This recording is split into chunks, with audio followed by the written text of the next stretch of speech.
আসসালামু আলাইকুম। চাঁদপুর অনলাইন স্কুলের পক্ষে আজ আমি হাজির হয়েছি অষ্টম শ্রেণী দ্বাদশ অষ্টম শ্রেণী বাংলাদেশ বিশ্ব পরিচয় অধ্যায় দ্বাদশ। গত ক্লাসে আমরা দ্বাদশ অধ্যায়ের বাংলাদেশের প্রাকৃতিক সম্পদের পাঠ 1 পড়াইছিলাম। আজ আমি তারপরের পাঠ দ্বিতীয় 2 নং পাঠ নিয়ে আলোচনা করব। আশা করি তোমরা সবাই আমার সাথে থাকবে। আমার ছোট্ট পরিচয়, আমি মোহাম্মদ সেলিনা খাতুন, সহকারী শিক্ষক, নূর কাজী আলিমিয়া মহিলা মাদ্রাসা, ফটিকছড়ি, চট্টগ্রাম। সরাসরি চট্টগ্রাম থেকে চাঁদপুর অনলাইনে লাইভ ক্লাসে হাজির হয়েছি। তোমরা সবাই মনোযোগ দিয়ে পাঠটি দেখবে, তোমাদের ভালো লাগবে এই আশা রাখি। চলো আমরা আর কথা না বাড়িয়ে মূল পাঠে যাই। শিক্ষার্থীরা, তোমরা ছবিগুলোর দিকে দেখো এবং চিন্তা করে বলো। এখানে 4টি ছবি দেখা যাচ্ছে। বেঁচে থাকার জন্য মানুষ নানা রকম কাজ করে। এখানে বিভিন্ন ধরনের কাজ করছে। অফিস আদালতে কাজ করছে, এখানে ডাক্তাররা কাজ করছে, এখানে কৃষক কাজ করছে, এখানে দোকানদার দোকানে কাজ করছে। তো শিক্ষার্থী বন্ধুরা, তাহলে মানুষের এগুলো কিন্তু কি আমাদের অর্থনৈতিক কাজ। অর্থাৎ যে কাজ করলে অর্থ উপার্জন করা যায় তাকে আমরা কি বলি? অর্থনৈতিক কাজ। এই অর্থনৈতিক কাজের উপর ভিত্তি করে আমাদের কি হয়েছে? সমাজ ব্যবস্থা গড়ে উঠেছে। তাহলে মানুষের আর্থ ও সামাজিক অগ্রগতির পেছনে কোন সম্পদের ভূমিকা সবচেয়ে গুরুত্বপূর্ণ? বলো তো শিক্ষার্থীরা। তাহলে আমাদের আজকের পাঠ কি হতে পারে? আমাদের আজকের পাঠ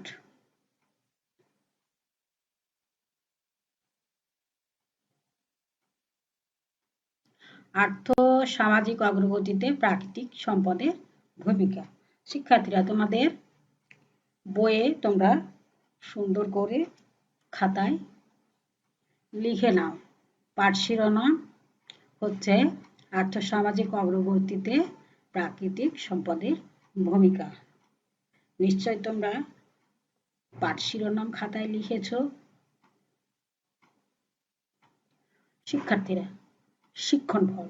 এই পাঠ শেষে তোমরা যা যা শিখবে তা হলো: 1. মানুষের আর্থসামাজিক ব্যবস্থা ব্যাখ্যা করতে পারবে। 2. বাংলাদেশের অর্থনৈতিক উন্নতিতে প্রাকৃতিক সম্পদের ভূমিকা বর্ণনা করতে পারবে। শিক্ষার্থীরা, কিভাবে সমাজ ব্যবস্থা গড়ে ওঠে? এখন তোমরা দেখো, প্রাচীন কাল থেকে মানুষ বন থেকে ফলমূল সংগ্রহ করতে এবং পশু শিকার করে তারা মাংস খেত। তারপর তারা ফল ফলাতে শেখে, কৃষিকাজ সমাজ ব্যবস্থা তৈরি করে, খাদ্য অন্যান্য পণ্য উৎপাদন, বন্টন, ভোগকে কেন্দ্র করে মানুষের আর্থিক সামাজিক ব্যবস্থা গড়ে ওঠে। এখানে তোমরা দেখো মানুষ কি করছে, কিভাবে সমাজ ব্যবস্থা গড়ে উঠেছে। এই যে নিজের নিজের কাজে সবাই কি কাজ করছে। অর্থনৈতিক, এগুলো হচ্ছে কি অর্থনৈতিক কাজ। তাহলে বেঁচে থাকার জন্য মানুষ নানা রকমের কাজ করে। এইসব কাজের অর্থনৈতিক কাজ, এই কাজগুলো হচ্ছে কি অর্থনৈতিক কাজ। এই অর্থনৈতিক কাজের উপর ভিত্তি করে সমাজ ব্যবস্থা গড়ে উঠেছে।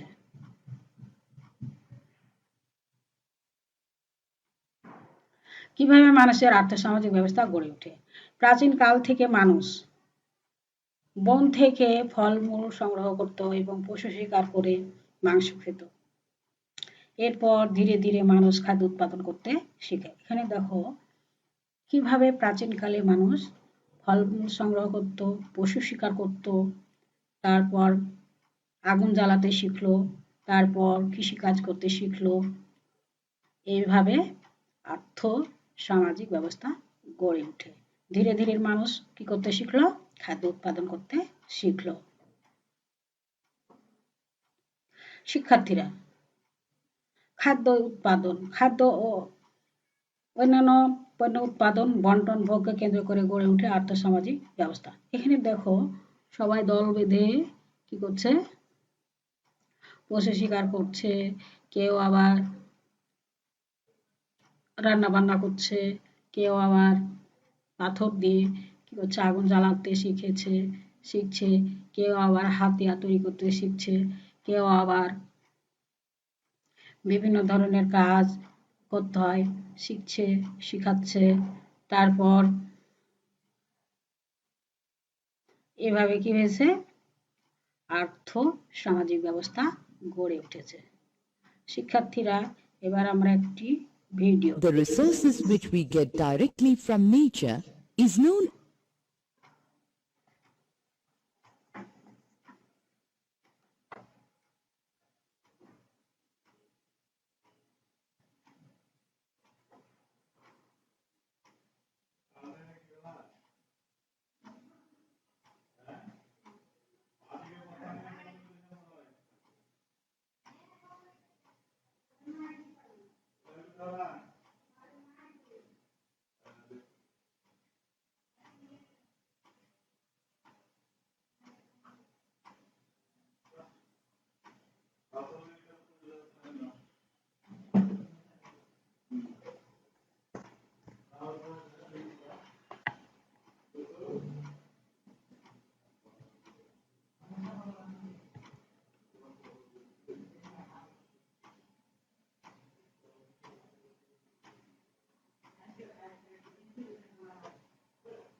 ভিডিওটিতে আমরা কি দেখতে পেলাম? শিক্ষার্থী বলো তো তোমরা, ভিডিওটিতে আমরা কি দেখতে পেলাম?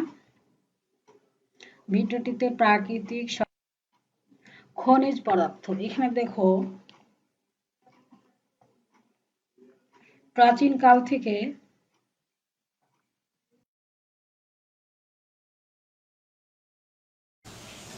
আসসালামু আলাইকুম। চাঁদপুর অনলাইন স্কুলের পক্ষে আজ আমি হাজির হয়েছি অষ্টম শ্রেণীর দ্বাদশ অষ্টম শ্রেণী বাংলাদেশ বিশ্ব পরিচয় অধ্যায় দ্বাদশ। গত ক্লাসে আমরা দ্বাদশ অধ্যায়ের বাংলাদেশের প্রাকৃতিক সম্পদের পার্ট 1 পড়েছিলাম। আজ আমি তারপরের পার্ট দ্বিতীয় 2 নং পার্ট নিয়ে আলোচনা করব। আশা করি তোমরা সবাই আমার সাথে থাকবে। আমার ছোট্ট পরিচয়, আমি মোহাম্মদ সেলিনা খাতুন, সহকারী শিক্ষক নূর কাজী হালিমা মহিলা মাদ্রাসা ফটিকছড়ি, চট্টগ্রাম। সরাসরি চট্টগ্রাম থেকে চাঁদপুর অনলাইনে লাইভ ক্লাসে হাজির হয়েছি। তোমরা সবাই মনোযোগ দিয়ে পাঠটি দেখবে, তোমাদের ভালো লাগবে এই আশা রাখি। চলো আমরা আর কথা না বাড়িয়ে মূল পাঠে যাই। শিক্ষার্থীরা তোমরা ছবিগুলোর দিকে দেখো এবং চিন্তা করে বলো। এখানে 4টি ছবি দেখা যাচ্ছে। বেঁচে থাকার জন্য মানুষ নানা রকম কাজ করে। এখানে বিভিন্ন ধরনের কাজ করছে, অফিস আদালতে কাজ করছে, এখানে ডাক্তাররা কাজ করছে, এখানে কৃষক কাজ করছে, এখানে দোকানদার দোকানে কাজ করছে। তো শিক্ষার্থী বন্ধুরা, তাহলে মানুষের এগুলো কিন্তু কি আমাদের অর্থনৈতিক কাজ, অর্থাৎ যে কাজ করলে অর্থ উপার্জন করা যায় তাকে আমরা কি বলি? অর্থনৈতিক কাজ। এই অর্থনৈতিক কাজের উপর ভিত্তি করে আমাদের কি হয়েছে? সমাজ ব্যবস্থা গড়ে উঠেছে। তাহলে মানুষের আর্থ ও সামাজিক অগ্রগতির পেছনে কোন সম্পদের ভূমিকা সবচেয়ে গুরুত্বপূর্ণ? বলো তো শিক্ষার্থীরা। তাহলে আমাদের আজকের পাঠ কি হতে পারে? আমাদের আজকের পাঠ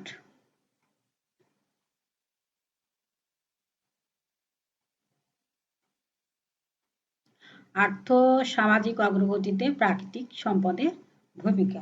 শিক্ষার্থীরা তোমাদের বইয়ে তোমরা সুন্দর করে খাতায় লিখে নাও। পাঠ শিরোনাম হচ্ছে আর্থ সামাজিক অগ্রগতিতে প্রাকৃতিক সম্পদের ভূমিকা। নিশ্চয় তোমরা পাঠ শিরোনাম খাতায় লিখেছ। শিক্ষার্থীরা, শিক্ষণ ফল। এই পাঠ শেষে তোমরা যা যা শিখবে তা হলো: 1. মানুষের আর্থসামাজিক ব্যবস্থা ব্যাখ্যা করতে পারবে। 2. বাংলাদেশের অর্থনৈতিক উন্নতিতে প্রাকৃতিক সম্পদের ভূমিকা বর্ণনা করতে পারবে। শিক্ষার্থীরা, কিভাবে সমাজ ব্যবস্থা গড়ে ওঠে? এখন তোমরা দেখো, প্রাচীন কাল থেকে মানুষ বন থেকে ফলমূল সংগ্রহ করতে এবং পশু শিকার করে তারা মাংস খেত। তারপর তারা ফল ফলাতে শেখে, কৃষিকাজ সমাজ ব্যবস্থা তৈরি করে, খাদ্য অন্যান্য পণ্য উৎপাদন, বন্টন, ভোগকে কেন্দ্র করে মানুষের আর্থিক সামাজিক ব্যবস্থা গড়ে ওঠে। এখানে তোমরা দেখো মানুষ কি করছে, কিভাবে সমাজ ব্যবস্থা গড়ে উঠেছে। এই যে নিজের নিজের কাজে সবাই কি কাজ করছে। অর্থনৈতিক, এগুলো হচ্ছে কি অর্থনৈতিক কাজ। তাহলে বেঁচে থাকার জন্য মানুষ নানা রকমের কাজ করে। এইসব কাজের অর্থনৈতিক কাজ, এই কাজগুলো হচ্ছে কি অর্থনৈতিক কাজ। এই অর্থনৈতিক কাজের উপর ভিত্তি করে সমাজ ব্যবস্থা গড়ে উঠেছে।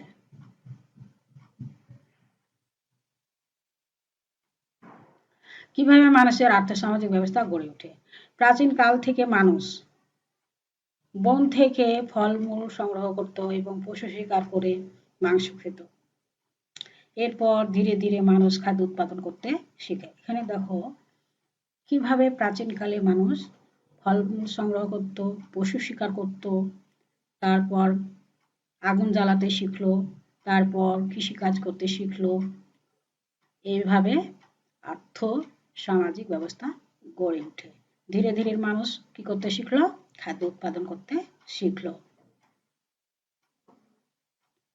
শিক্ষার্থীরা, খাদ্য উৎপাদন, খাদ্য ও অন্যান্য পণ্য উৎপাদন, বন্টন, ভোগকে কেন্দ্র করে গড়ে ওঠে আর্থসামাজিক ব্যবস্থা। এখানে দেখো সবাই দল বেঁধে কি করছে?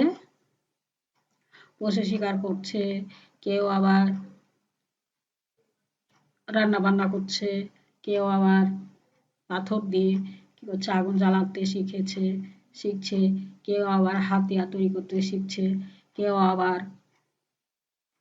বিভিন্ন ধরনের কাজ করতে হয় শিখাচ্ছে। তারপর এভাবে কি হয়েছে? আর্থ সামাজিক ব্যবস্থা গড়ে উঠেছে। শিক্ষার্থীরা, এবার আমরা একটি video. The resources which we get directly from nature is known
ভিডিওটিতে আমরা কি দেখতে পেলাম? শিক্ষার্থী বলো তো তোমরা, ভিডিওটিতে আমরা কি দেখতে পেলাম?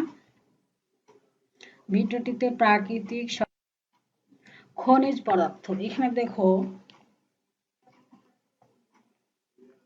প্রাচীন কাল থেকে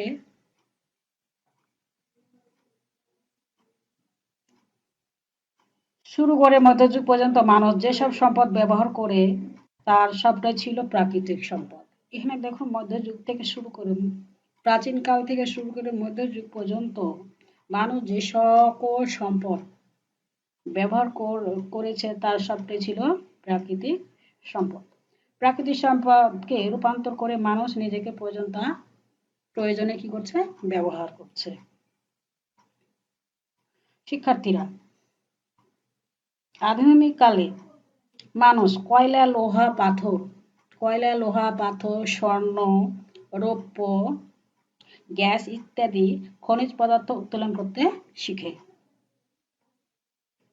তারা প্রকৃতির সম্পদকে আরো দক্ষতার সাথে ব্যবহার করছে। এজন্য তৈরি করছে আধুনিক যন্ত্রপাতি। এভাবে মানুষ নিজেকে আর্থ সামাজিক ব্যবস্থাকে দ্রুত উন্নতি করছে। এখানে দেখো লোহা, কয়লা, পাথর, স্বর্ণ, রৌপ্য, গ্যাস ইত্যাদি দেখা যাচ্ছে। এগুলো মানুষ কি করছে? প্রয়োজনে তারা বিভিন্নভাবে ব্যবহার করছে। এসব সম্পদ কিভাবে আমাদের আর্থিক সামাজিক ব্যবস্থার উন্নতি করছে? তারা প্রকৃতিতে সম্পদকে আরো দক্ষতার সাথে ব্যবহার করছে, এজন্য তৈরি করছে আধুনিক যন্ত্রপাতি। মানুষের প্রাকৃতিক সম্পদগুলোকে দক্ষতার সাথে ব্যবহার করে আর্থিক সামাজিক ব্যবস্থা উন্নতি করছে। শিক্ষার্থীরা, প্রাকৃতিক সম্পদের ভূমিকা তোমরা লক্ষ্য করো।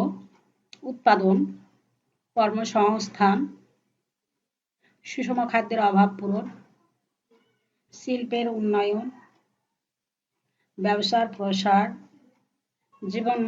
যাত্রার মান উন্নয়ন, আসবাবপত্রের যোগান, এগুলো হচ্ছে কি প্রাকৃতিক সম্পদের ভূমিকা। এগুলো উৎপাদন, কর্মসংস্থান, তারপর সুষম খাদ্যের অভাব পূরণ হচ্ছে, শিল্পের উন্নয়ন হচ্ছে, ব্যবসার প্রসার ঘটছে, জীবনযাত্রার মান আরো উন্নত হচ্ছে, আসবাবপত্রের যোগান আরো বেশি হচ্ছে। ফলে কি হচ্ছে? প্রাকৃতিক সম্পদের ভূমিকা অনেক অনেক উন্নতি হচ্ছে এবং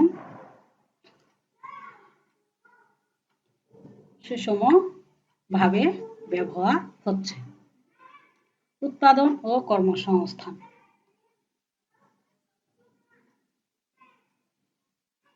বাংলা শিক্ষার্থীরা তোমরা বলো, লক্ষ্য করো যে উৎপাদন ও কর্মসংস্থান বাংলাদেশ কি ভিত্তিক অর্থনীতি? কৃষি ভিত্তিক। বাংলাদেশের কৃষি ভিত্তিক অর্থনীতি। বাংলাদেশের কৃষি ভিত্তিক অর্থনীতি। বাংলাদেশের মাটি কেমন? বাংলাদেশের মাটি উর্বর।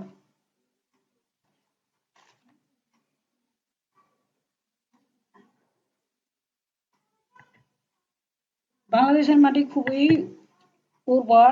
এই মাটি উর্বর যথাযথভাবে ব্যবহার করলে কৃষি উৎপাদন অনেক গুণ বেড়ে যাবে। উর্বর মাটি ব্যবহার করে কিভাবে উৎপাদন, কর্মসংস্থান সৃষ্টি করা যেতে পারে? দেখো তোমরা বিভিন্ন ধরনের কৃষিকাজে উন্নতি প্রযুক্তির ব্যবহার করলে উৎপাদন বাড়বে, নতুন নতুন কর্মসংস্থানের জন্য গ্রাম থেকে মানুষ শহরে যাবে। তারপরে কৃষিতে অনেক আধুনিক প্রযুক্তি ব্যবহার করে শিল্প উন্নয়ন ঘটাবে এবং নতুন নতুন কর্মসংস্থানের সৃষ্টি হবে। ফলে কাজের জন্য তখন তারা গাঁয়ের লোক শহরে ছুটে আসবে না। পরিকল্পিতভাবে শিল্পের উন্নয়ন ও কৃষিকাজে প্রযুক্তি ব্যবহার করলে উৎপাদন বাড়বে, ফলে নতুন নতুন কর্মসংস্থান সৃষ্টি হবে। সুষম খাদ্যের অভাব পূরণ। শিক্ষার্থীরা তোমরা লক্ষ্য করো কিভাবে সুষম খাদ্যের অভাব পূরণ হচ্ছে। এখানে দেখো গবাদি পশু, বর্তমানে গবাদি পশু হাঁস, মুরগি, মাছ এই 3 ধরনের প্রাণী সম্পদের ব্যবহার দিন দিন বেড়ে চলেছে।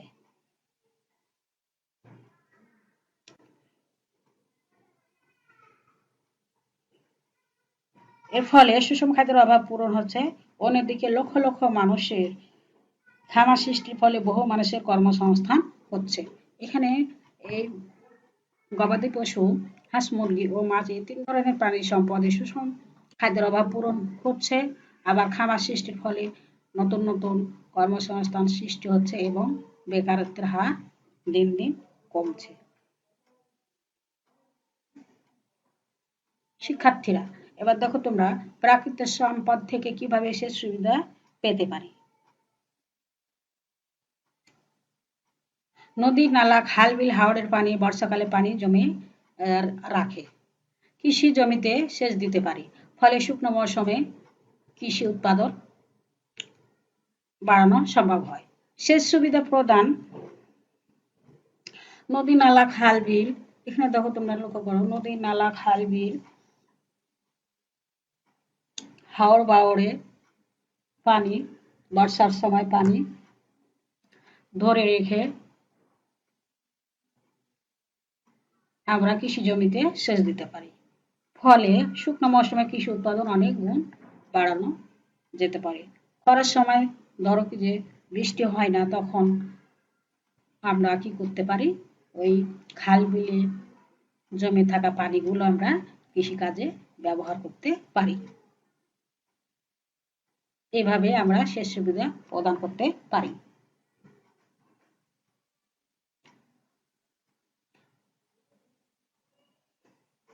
তারপরে কৃষি জমিতে সেচ দিতে পারি, ফলে শুকনো মৌসুমে কৃষি উৎপাদন বাড়ানো সম্ভব হয়। কৃষি জমিতে সেচ দিতে পারি, ফলে শুকনো মৌসুমে কৃষি উৎপাদন বাড়ানো সম্ভব হয় এবং প্রচুর পরিমাণে খাদ্য উৎপাদন করতে পারি। শিক্ষার্থীরা প্রাকৃতিক সম্পদ কিভাবে শিল্পের উন্নয়ন ও ব্যবসা প্রসার ঘটাতে পারে। তোমরা লক্ষ্য করো দেশের প্রাকৃতিক গ্যাস, কয়লা, চুনাপাথর আমাদের দৈনন্দিন জীবনে কাজে লাগছে এবং শিল্পের উন্নয়ন ও ব্যবসার প্রসার ঘটাচ্ছে।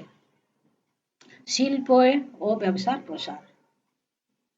এখানে তোমরা দেখো যে দেশের গ্যাস, কয়লা ও চুনাপাথর আমাদের জীবনযাত্রার মানে অনেক কাজে লাগছে। এভাবে প্রাকৃতিক সম্পদের ব্যবহার হচ্ছে এবং শিল্পের প্রসার ঘটছে। দেশের প্রাকৃতিক গ্যাস, কয়লা, চুনাপাথর আমাদের দৈনন্দিন জীবনে কাজে লাগছে এবং শিল্পের উন্নয়ন ও ব্যবসার প্রসার ঘটাতে সাহায্য করছে। বড় বড় শিল্পী কারখানায় বড় বড় আধুনিক যন্ত্রপাতি উৎপাদন এবং তৈরি করতে আমরা প্রাকৃতিক সম্পদ ব্যবহার করে শিল্পের উন্নয়ন এবং ব্যবসা প্রসার ঘটাতে পারি। শিক্ষার্থীরা এবার তোমাদের একটি ছোট্ট কাজ দিই, কাজটি তোমরা নিশ্চয়ই খাতায় লিখবে। শিক্ষার্থীরা তোমরা খাতায় লিখে ফেলো। নিশ্চয়ই তোমরা খাতায় লিখছো বনজ সম্পদকে কিভাবে কাজে লাগিয়ে আমাদের দেশের অর্থনীতি চাকা সচল রাখা যায় তার একটি রূপরেখা অঙ্কন করো। শিক্ষার্থীরা তোমরা যে কাজটি আমি দিয়েছি সে কাজটি তোমরা খাতায় লিখে নাও। কাজটি হচ্ছে বনজ সম্পদকে কিভাবে কাজে লাগিয়ে আমাদের দেশের অর্থনীতির চাকা সচল রাখা যায় তার একটি রূপরেখা অঙ্কন করো।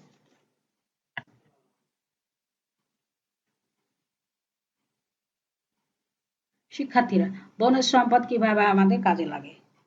এখন দেখবো আমরা কিভাবে বনজ সম্পদকে আমরা কাজে লাগাতে পারি।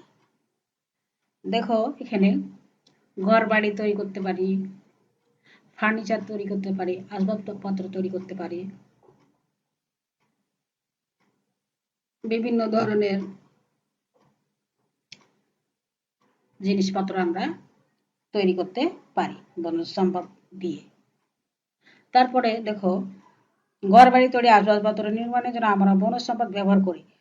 আবার প্রকৃতিতে তাপমাত্রা কমানোর জন্য বনজ সম্পদ অত্যন্ত প্রয়োজনীয় ভূমিকা পালন করে।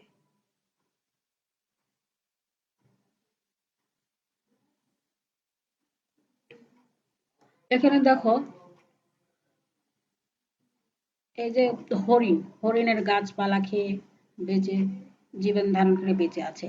তারপরে দেখো যে এই বনের গাছপালা থেকে আমরা অক্সিজেন কি করি গ্রহণ করি। আবার আমাদের যে কার্বন ডাই অক্সাইড আমরা বের করে দেই সেগুলা গাছপালা কি করে গ্রহণ করে। এইভাবে পরিবেশের ভারসাম্য রক্ষা পেতে পারে, পরিবেশের ভারসাম্য রক্ষা হচ্ছে।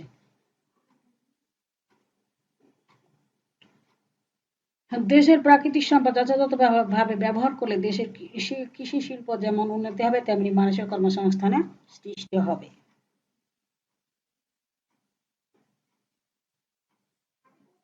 এভাবে আমরা বনজ সম্পদের ভূমিকা রাখতে পারি।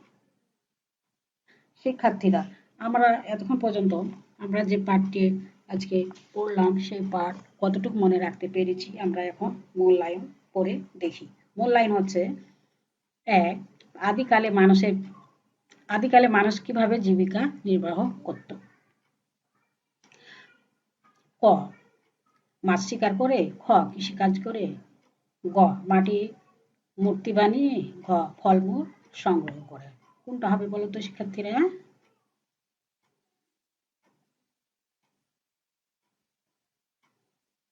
ঘ. ফলমূল সংগ্রহ করে। ২ নম্বর দেখো সুষম খাদ্যের অভাব দূর করে। ক. ১. হাঁস মুরগির খামার, খ. গরু ছাগলের খামার, গ. মাছ চাষ। নিচের কোনটি সঠিক বলো তো শিক্ষার্থীরা? ক. ১ ও ২, খ. ১ ও ৩, গ. ২ ও ৩, ঘ. ১, ২ ও ৩। কোনটা হবে শিক্ষার্থীরা? দেখি আমরা মিলিয়ে নিই হয়েছে কিনা।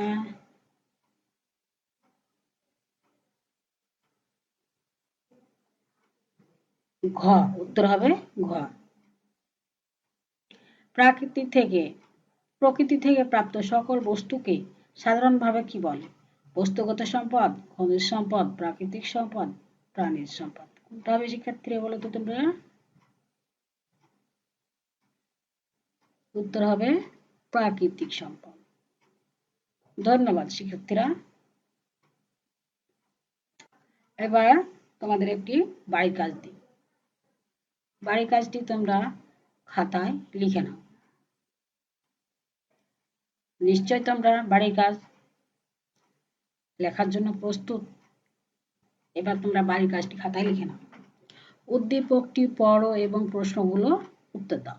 অর্ক গ্রামের বাড়িতে বেড়াতে গিয়ে দেখলো যে অনুকূল আবহাওয়ার ফলে মাটি যথেষ্ট উর্বর হওয়া সত্ত্বেও উপযুক্ত জ্ঞান ও সচেতনতার অভাবে প্রয়োজনীয়তা এবং আমাদের জীবনের এর উপকারিতা সম্পর্কে তার গ্রামের লোকজনকে বুঝিয়ে বলার সিদ্ধান্ত নিল।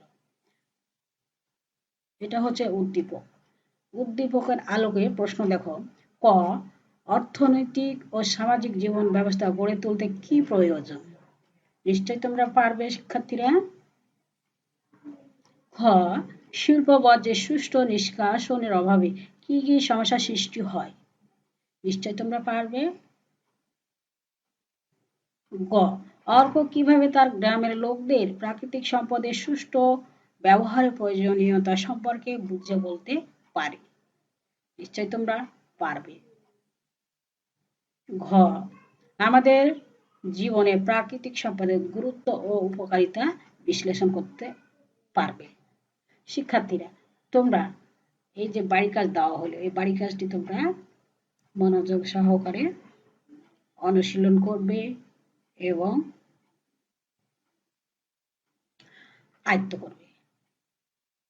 নিশ্চয় তোমাদের লেখা হয়ে গেছে।